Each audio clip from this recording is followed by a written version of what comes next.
Hello friends, आप सभी को मेरे YouTube चैनल में स्वागत है। एक चुप सौ सुख। ईश्वर ने हर इंसान को दो आंखें, दो कान, दो नासिका, हर इंद्रियां दो दो ही दी है, पर जीभ एक ही दी है। इसका क्या कारण रहा होगा?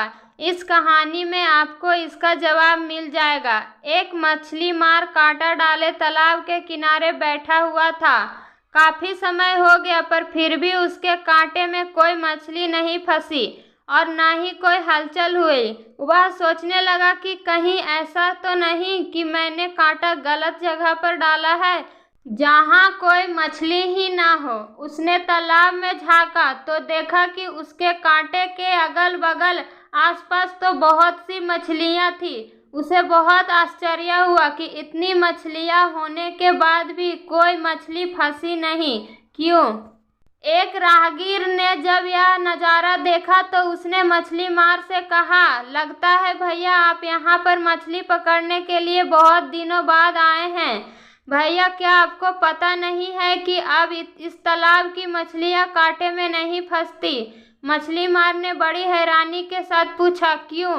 ऐसा क्या है इस तालाब में? राहगीर ने जवाब दिया, कुछ दिन पहले ही इस तालाब के किनारे एक संत ठहरते थे। उन्होंने यहाँ मौन की महत्व पर प्रवचन दिया था। उनकी वाणी इतनी प्रभावशाली थी कि जब वे प्रवचन देते थे तब इस तालाब के सारी मछलियाँ भी बड़े ध्यान से सुनती थी। राहगीर की बातें सुनकर मछली मार सोचने लगा कि कोई संत की प्रवचन सुनकर मछली कैसे मौन धारण कर सकती है।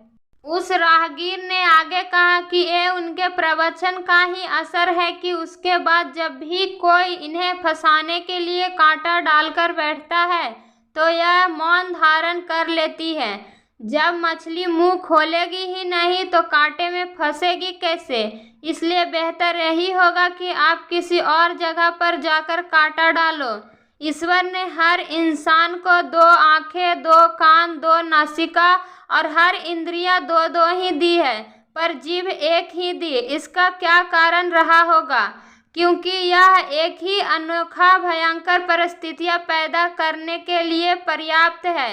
संत ने कितनी सही बात कही कि जब खोलोगे ही नहीं तो फंसोगे कैसे?